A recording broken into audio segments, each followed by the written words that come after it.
Kisah Udin dan Putih si Kobra Raksasa. Di sebuah desa terpencil di Kalimantan, hiduplah seorang anak yatim piatu bernama Udin.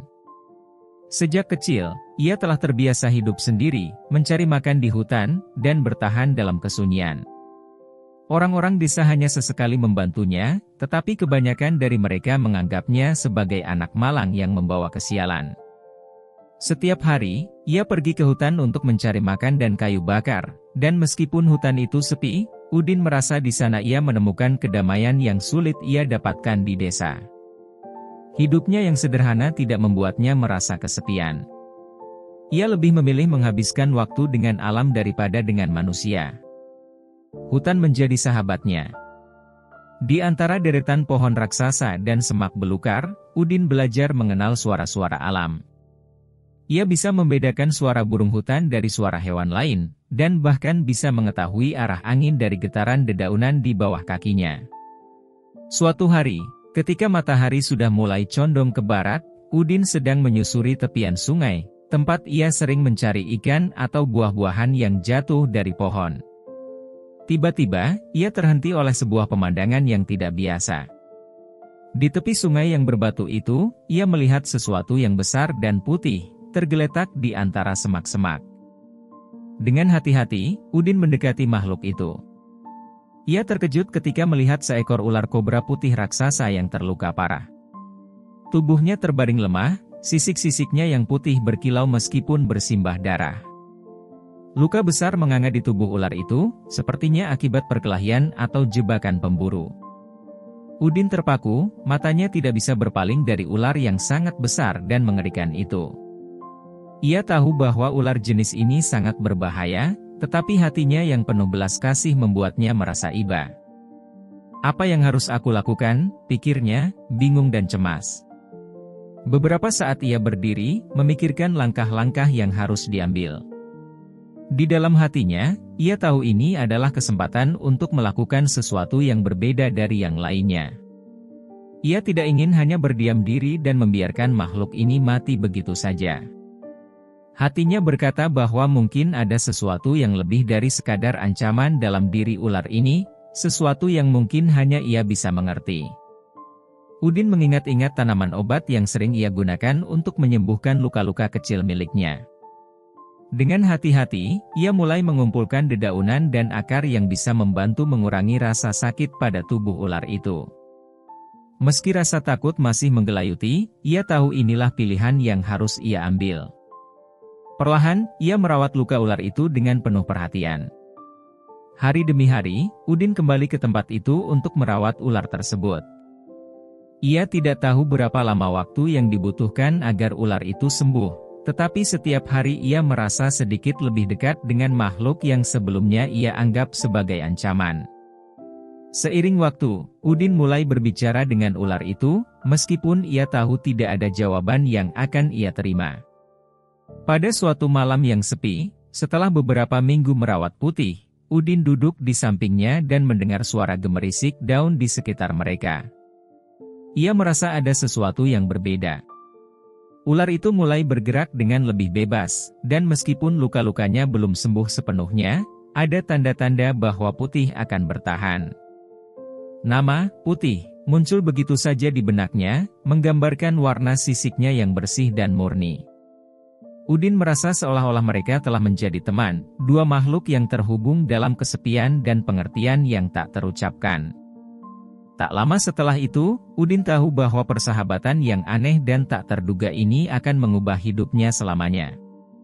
Dengan begitu, kisah Udin dan Putih dimulai, persahabatan yang tumbuh di tengah kesepian dan keterasingan, di sebuah tempat yang tidak pernah dibayangkan siapapun.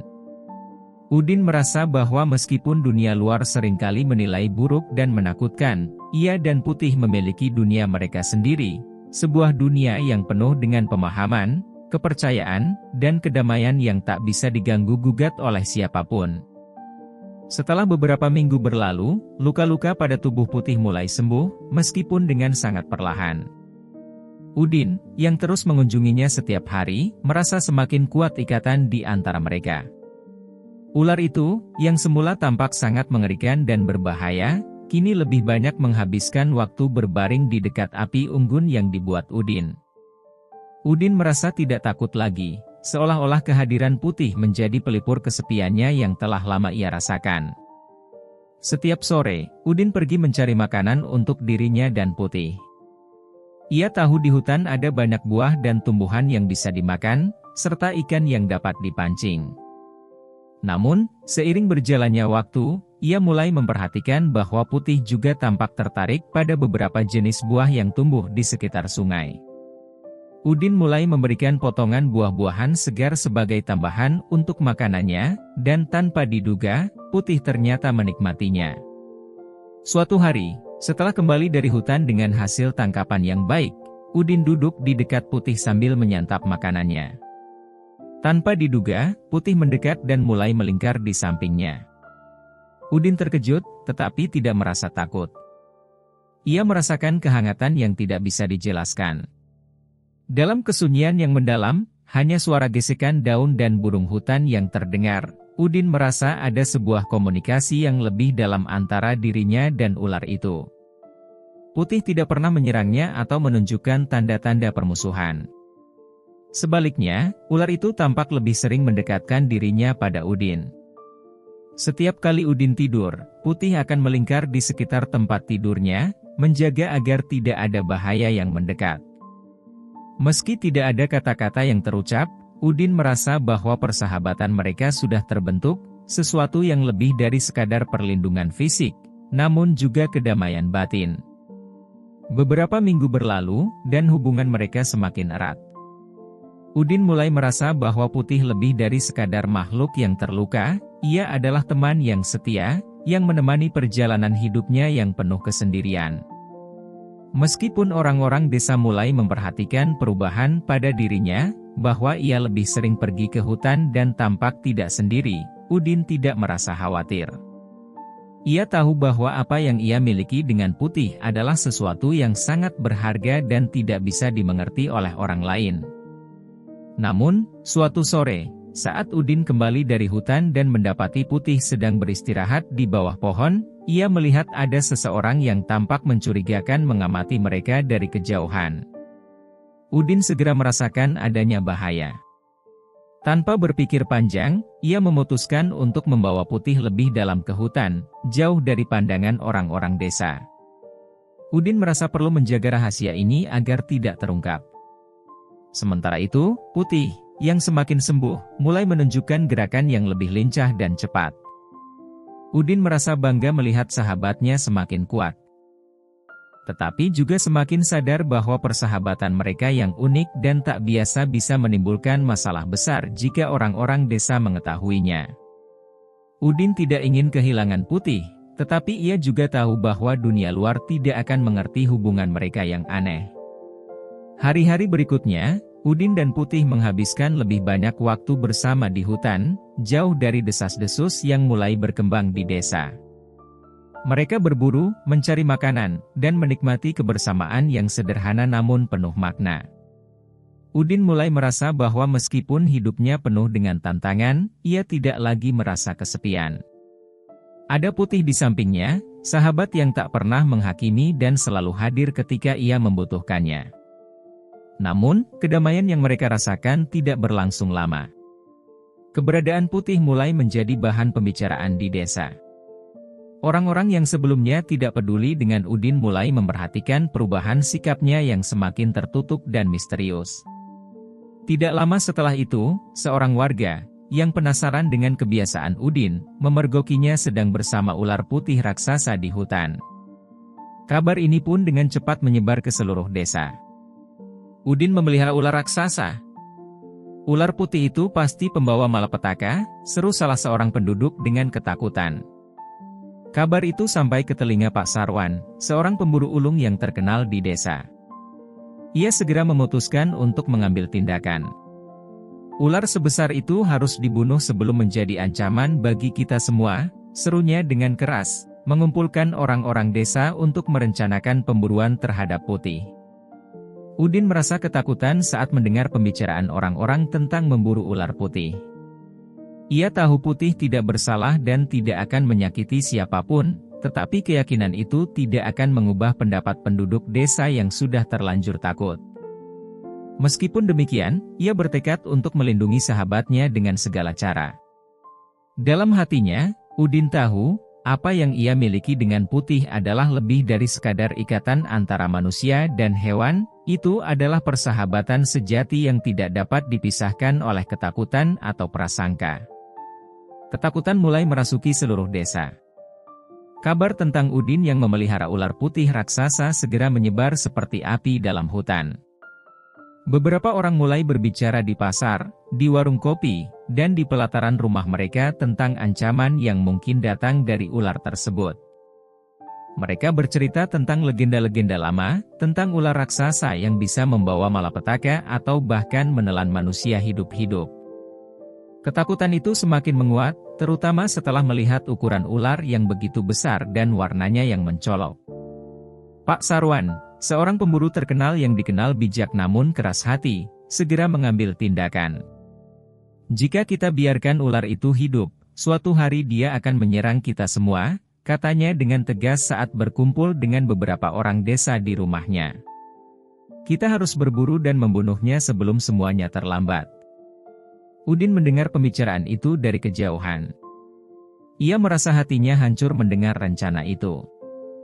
Ia tahu betapa besar rasa takut orang-orang terhadap makhluk yang tidak mereka pahami. Namun, yang lebih menyakitkan baginya adalah kenyataan bahwa Putih, sahabatnya, akan dibunuh tanpa ampun hanya karena ketidaktahuan dan ketakutan yang tidak berdasar. Putih tidak berbahaya, Udin bergumam dalam hati. Dia hanya ingin hidup damai.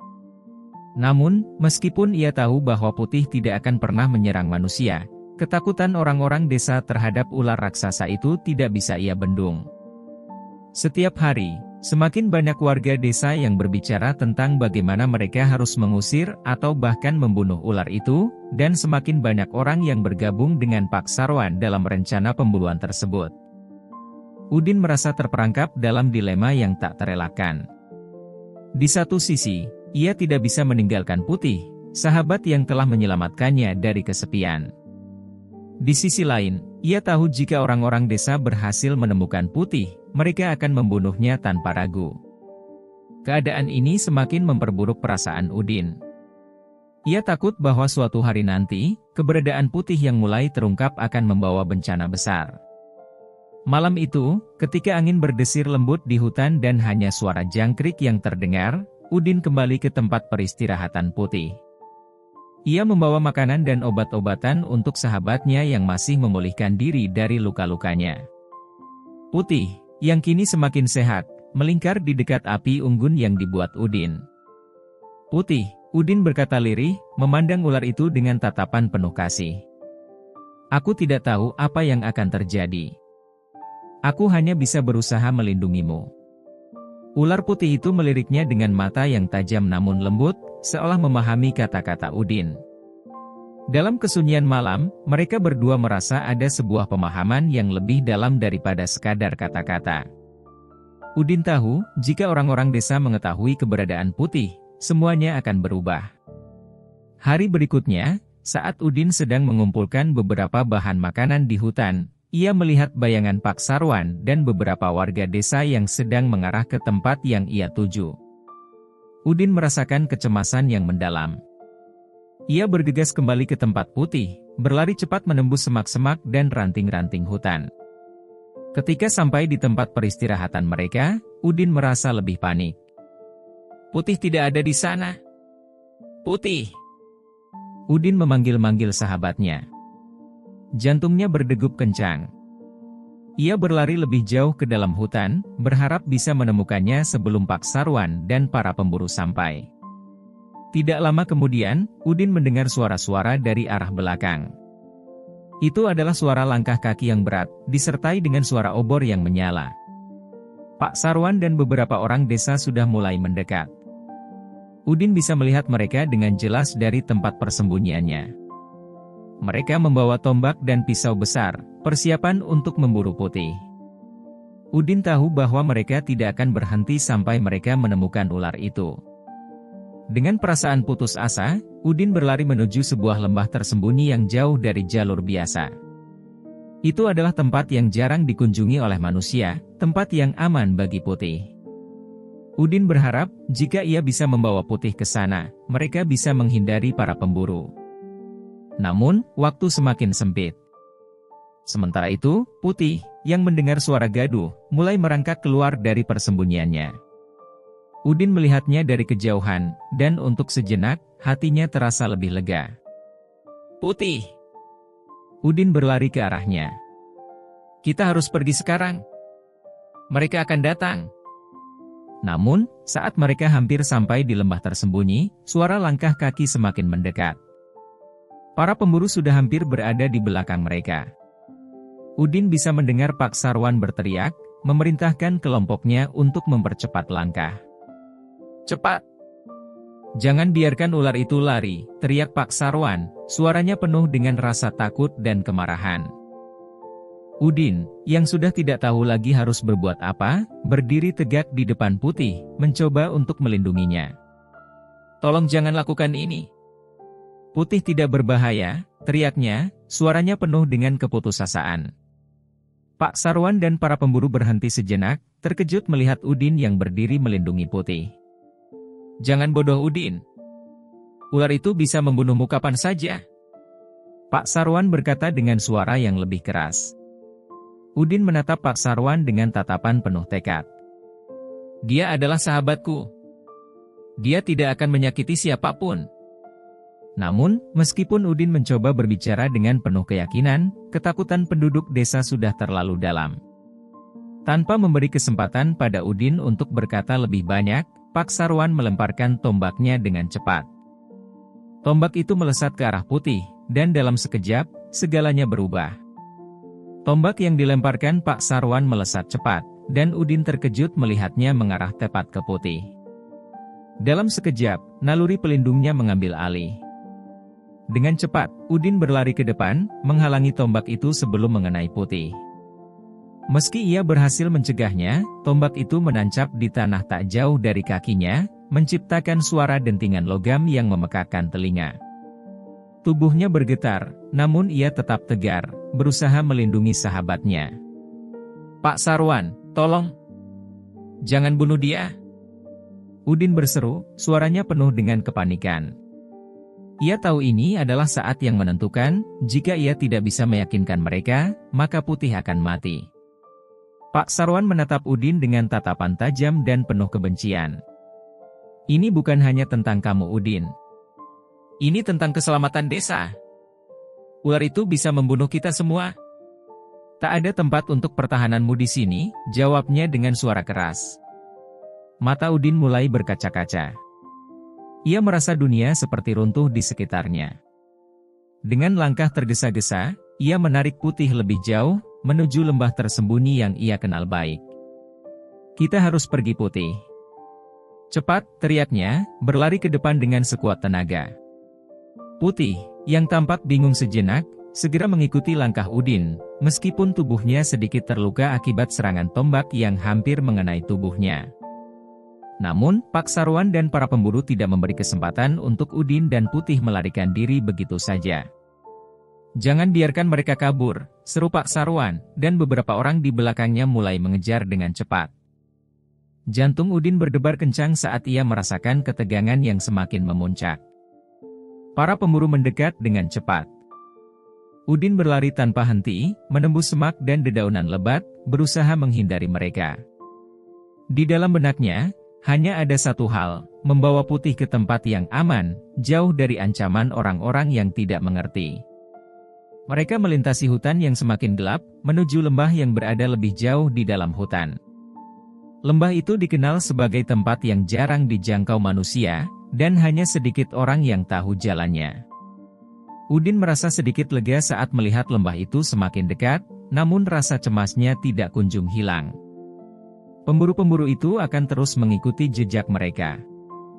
Putih, meskipun terluka, berlari dengan gesit mengikuti Udin. Udin tahu betapa kuatnya sahabatnya itu, tetapi ia juga tahu bahwa setiap saat bisa menjadi momen berbahaya bagi mereka. Saat mereka semakin mendekati lembah, Udin merasa tubuhnya lelah, tetapi ia tidak bisa berhenti.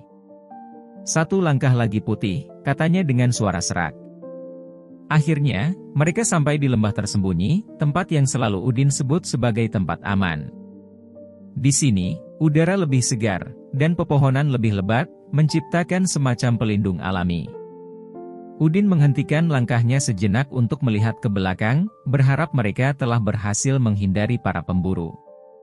Tetapi, saat ia menoleh, ia masih melihat beberapa bayangan para pemburu di kejauhan. Mereka tidak menyerah begitu saja. Udin menarik Putih lebih jauh lagi ke dalam lembah. Semakin jauh mereka berjalan, semakin dalam hutan yang mereka masuki, dan semakin sedikit jejak yang bisa ditemukan oleh pemburu.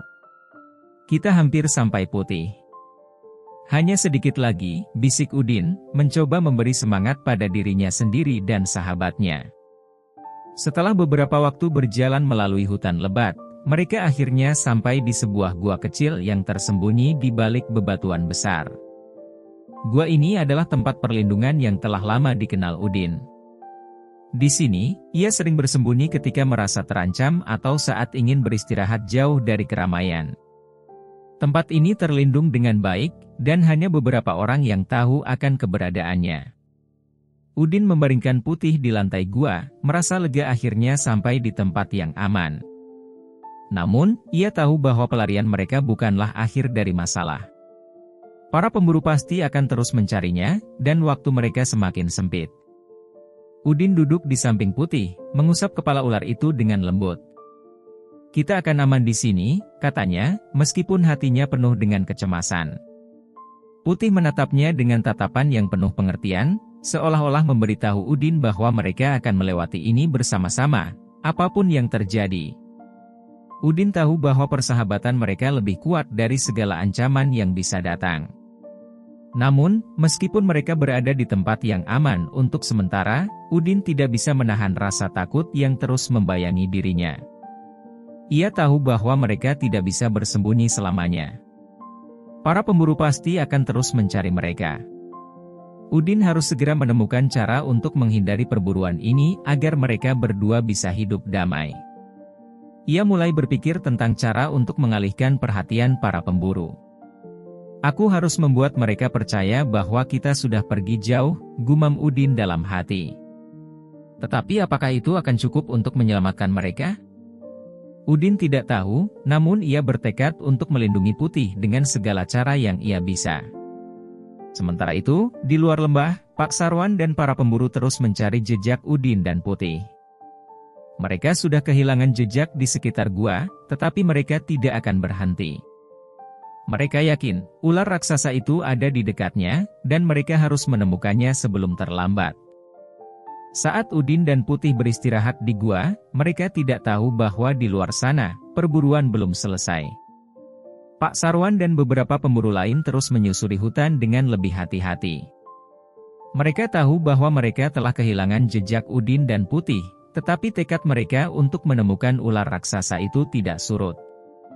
Pak Sarwan merasa bahwa keberadaan ular itu adalah ancaman besar bagi desa mereka, dan ia tidak bisa membiarkan hal tersebut terus berlanjut.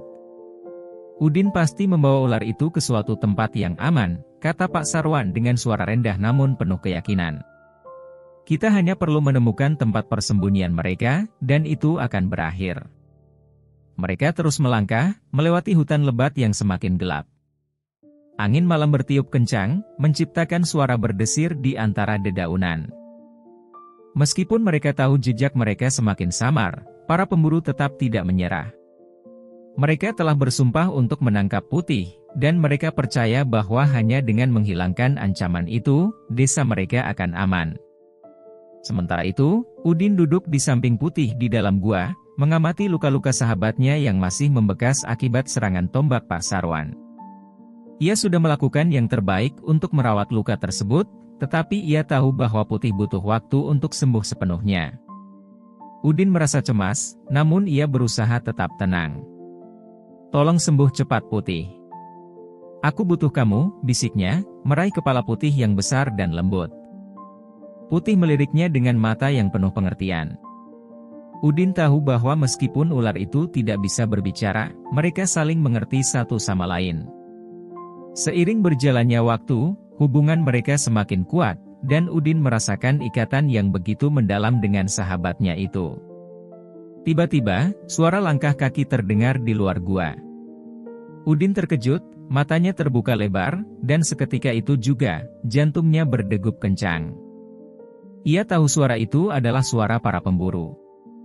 Mereka sudah semakin dekat. "Putih, kita harus pergi sekarang," Udin berkata dengan suara panik, segera bangkit dari tempat duduknya. Ia tahu waktu mereka semakin habis. Namun, sebelum mereka sempat bergerak, suara langkah kaki semakin keras. Pak Sarwan dan pemburu lainnya sudah tiba di luar gua. Udin menggenggam batu besar yang tergeletak di dekatnya dan meletakkannya di tangan Putih. "Bergerak pelan-pelan, Putih. Kita harus keluar tanpa mereka tahu." Tetapi saat mereka hampir keluar dari gua, suara Pak Sarwan terdengar lebih dekat. "Kita tahu kalian ada di sini, Udin. Keluarlah. Jangan coba-coba lari," teriaknya dengan tegas. Tentu saja, suara itu membuat Putih langsung terbangun. Mata Putih yang bersinar tajam menatap keluar, siap menghadapi ancaman yang datang. Pada saat itulah, Putih yang terluka itu berdiri tegak. Udin ingin menghentikan Putih, tetapi sudah terlambat. Putih meluncur keluar dari gua dengan kecepatan yang luar biasa, membentangkan tubuhnya yang panjang dan besar, siap untuk menghadapi pemburu yang datang. Dalam sekejap, suara desisan keras terdengar, dan para pemburu terkejut melihat ular raksasa itu muncul di hadapan mereka. Pak Sarwan terbelalak. "Kita harus menyerang sekarang," teriaknya. "Jangan biarkan ular itu mendekat." Udin mencoba berteriak, "Jangan, Pak Sarwan. Dia tidak berbahaya. Jangan melukai dia," tetapi suaranya tenggelam dalam kebisingan pertempuran yang mulai pecah.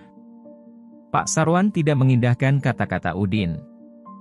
Ia memerintahkan 2 orang pemburu untuk melempar tombak ke arah Putih, dan dengan cepat, tombak-tombak itu terbang menuju ular putih raksasa tersebut. Namun, dengan gerakan yang begitu cepat dan gesit, Putih berhasil menghindari tombak-tombak itu, meluncur ke samping dan membalikkan tubuhnya dengan elegan. Putih merentangkan tubuhnya, menciptakan suara mendesis yang menggema, memberi peringatan kepada para pemburu. Udin berdiri di belakang Putih, berusaha menghalangi mereka. "Jangan lakukan ini," teriaknya lagi, namun kata-katanya tidak didengar oleh mereka yang sudah diliputi ketakutan.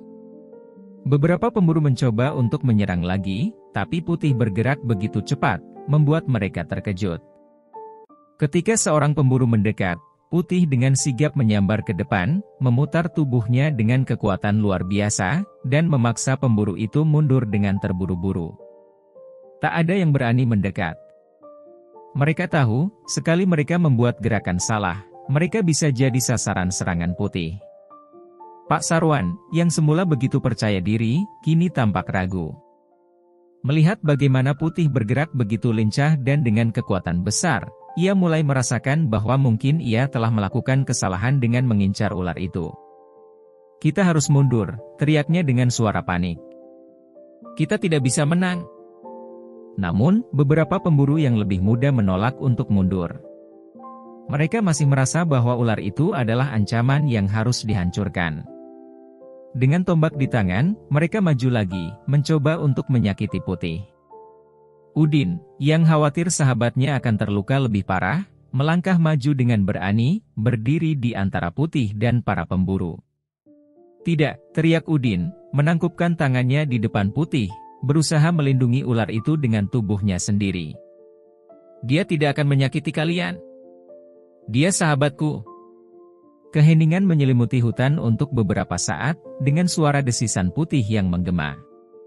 Pak Sarwan menatap Udin dengan ekspresi ragu, sementara beberapa pemburu yang sebelumnya berani maju, kini mulai mundur.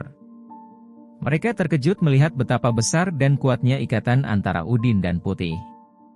Akhirnya, ketakutan mengalahkan kemarahan mereka. Pak Sarwan mengangkat tangannya, memberi isyarat untuk mundur. "Kita akan pulang," katanya, suara penuh kegelisahan. "Kita tidak bisa melawan ini. Para pemburu, yang awalnya penuh dengan tekad, kini lari terburu-buru, meninggalkan Udin dan Putih di tengah hutan. Hutan kembali sunyi, hanya suara angin dan desisan Putih yang terdengar.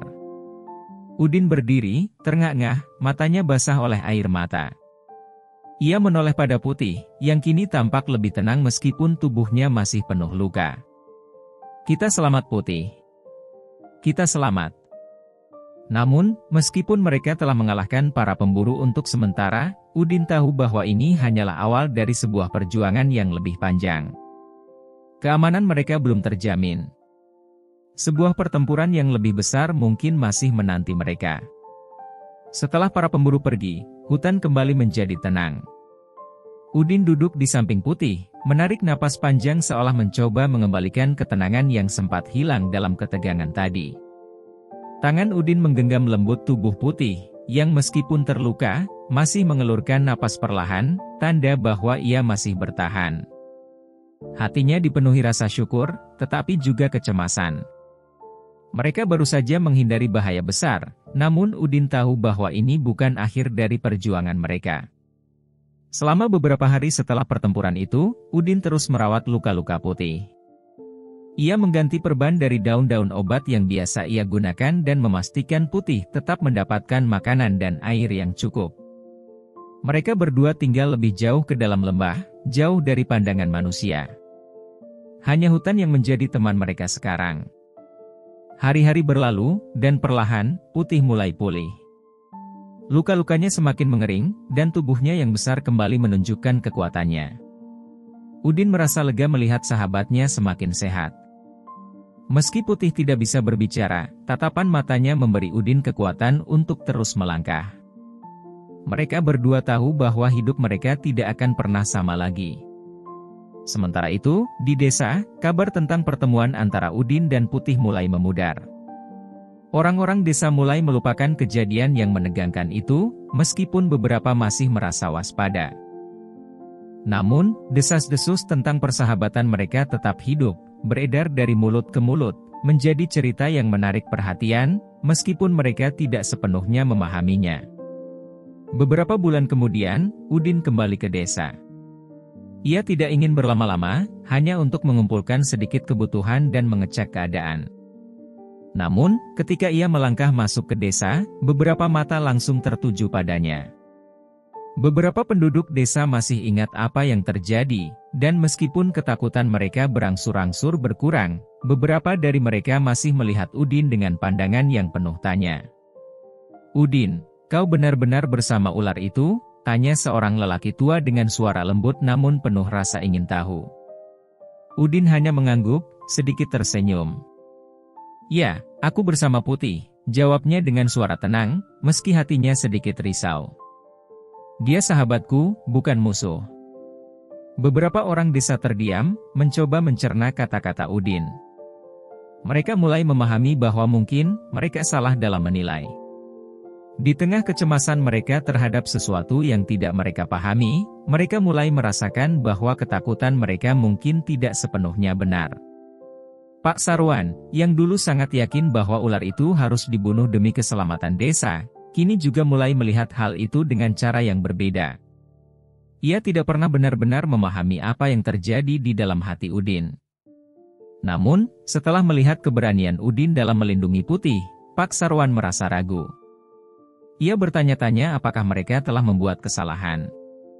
Apakah kita benar-benar harus takut pada hal yang tak kita pahami? Pak Sarwan bertanya kepada dirinya sendiri, sambil menatap Udin yang sedang berbicara dengan beberapa orang desa. Apakah benar-benar harus ada musuh, atau ada cara lain untuk hidup berdampingan dengan alam? Namun, meskipun ada perubahan dalam cara orang-orang desa melihat Udin, masih ada rasa takut yang mendalam terhadap Putih. Mereka tidak bisa sepenuhnya menghilangkan rasa waspada terhadap ular raksasa itu, apalagi setelah kejadian yang terjadi beberapa bulan lalu. Udin tahu bahwa ia harus menjaga jarak dengan desa, meskipun ia sangat ingin berbagi kisah persahabatannya dengan Putih kepada mereka. Namun, ia juga tahu bahwa kehadiran Putih di desa tidak akan membawa kedamaian yang sesungguhnya, setidaknya tidak untuk semua orang. Ia tidak ingin Putih menjadi sasaran ketakutan atau kekerasan lagi. Seperti yang kau katakan dulu Pak Sarwan, Udin berkata pada pria itu suatu hari, saat mereka bertemu di dekat pintu desa. Kadang kita takut pada sesuatu yang tak kita pahami.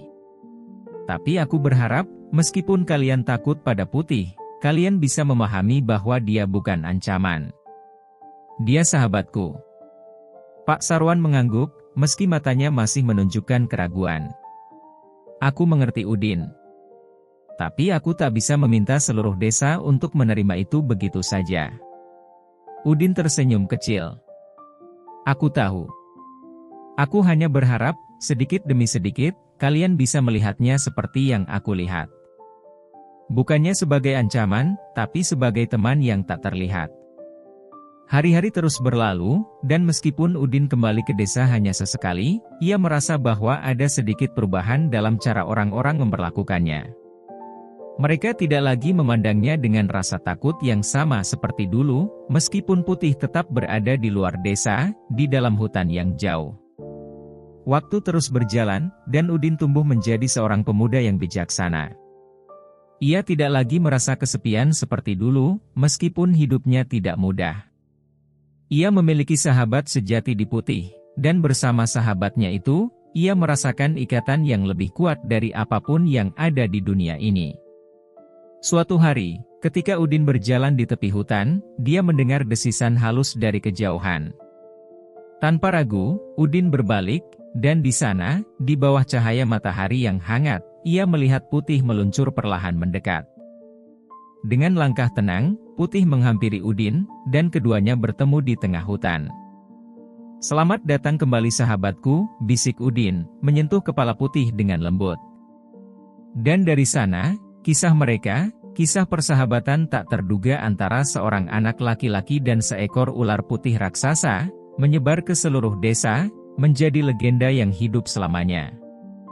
Orang-orang mulai memahami bahwa persahabatan sejati tidak mengenal batas, tidak peduli bentuk atau ukuran, dan kadang-kadang, hanya dengan melihat dengan hati, kita bisa melihat hal-hal yang tak pernah kita lihat sebelumnya. Kisah Udin dan Putih menjadi pelajaran berharga bagi setiap orang yang mendengarnya, mengajarkan tentang keberanian, pengorbanan, dan bagaimana cinta bisa mengalahkan rasa takut yang dalam. Dan meskipun waktu terus berjalan, nama mereka tetap dikenang, menjadi bagian dari cerita yang diwariskan dari generasi ke generasi, menginspirasi siapa saja yang mendengar tentang persahabatan mereka yang abadi.